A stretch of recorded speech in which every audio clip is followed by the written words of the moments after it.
खुलुमबाय लोगोफोर, बर'नि रानि 2.0 चेनेलाव गोजोन फुंबिलिनि अननाय आरो सिबिनायखौ बयनिसिमबो जासिहरनाय जाबाय। दिनै 28 फेब्रुआरि 2022 सनिबार बाराय। नोंथांमोना दिनैनि सानसेयारि फान्जामुथि फरायथिनाय भिडिअखौ नायनो इन्टारेस्टब्ला जोबजासिम नायलांजोबनो हागोन आरो जायफोरा गोसो गैया भिडिअखौ स्किप खालामना गालांबानो जाबाय। फै दानिया मोनथिना लादोनि बै मोनजिनै राशिफोरा दिनैनि सानाव बोरै बारलांगोन बेनि सोमोन्दै।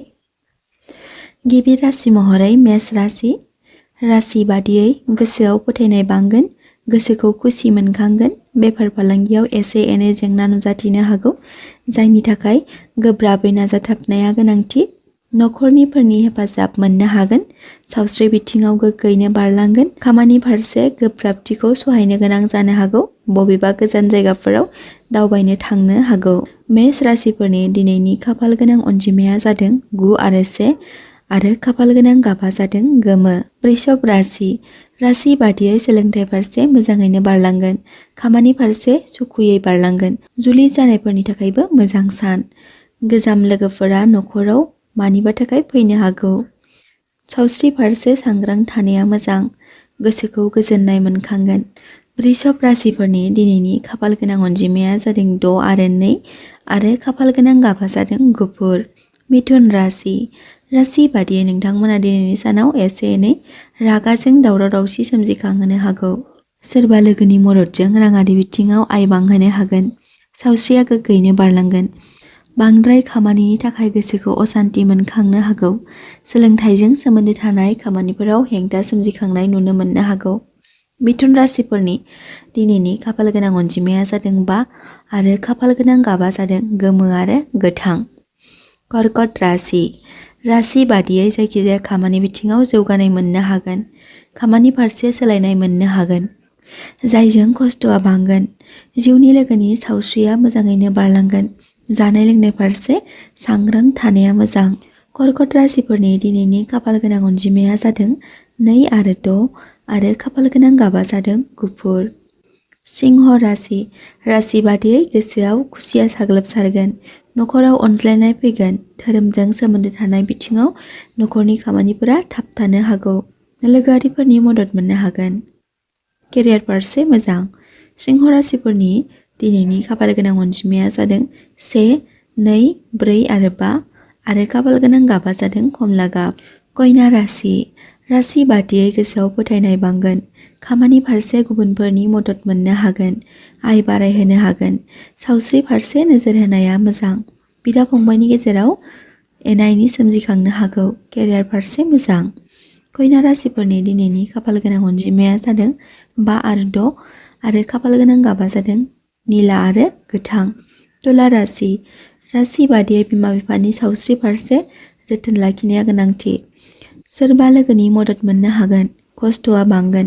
जिउनि लोगोनि हेफाजाब मोननो हागोन। नखरारिफोरनि गेजेराव अनज्लायनाय फैगोन। सावस्रि फारसे मोजाङैनो बारलांगोन। तुला राशिफोरनि दिनैनि खाफाल गोनां अनजिमाया जादों 6 आरो खाफाल गोनां गाबा जादों निला आरो गुफुर। वृश्चिक राशि। राशि बादियै गोसोआव दुखु दाहा मोननैनिबो गेजेराव बारलांगोन। खुगाखौ हमथाना बाथ्रा सावरायलायनाया गोनांथि। राङारि बिथिङाव आय बांहोनो हागोन। बिदा फंबायनि हेफाजाब मोनगोन। सावस्रि फारसे गोग्गोयैनो बारलांगोन। सोमोन्दोआ राफोद महर मोनगोन। वृश्चिक राशिफोरनि दिनैनि खाफाल गोनां अनजिमाया जादों 9 आरो खाफाल गोनां गाबा जादों गोजा आरो मेरुन। धनु राशि। राशि बादियै गोसोआव सान्थि मोनखांगोन। उन्दै गथ'फोरनि खुसिया बांगोन। नखराव अनज्लायनाय फैगोन। लोगोआरिफोरनि हेफाजाब मोननो हागोन। गोसोआव फोथायनाय बांगोन।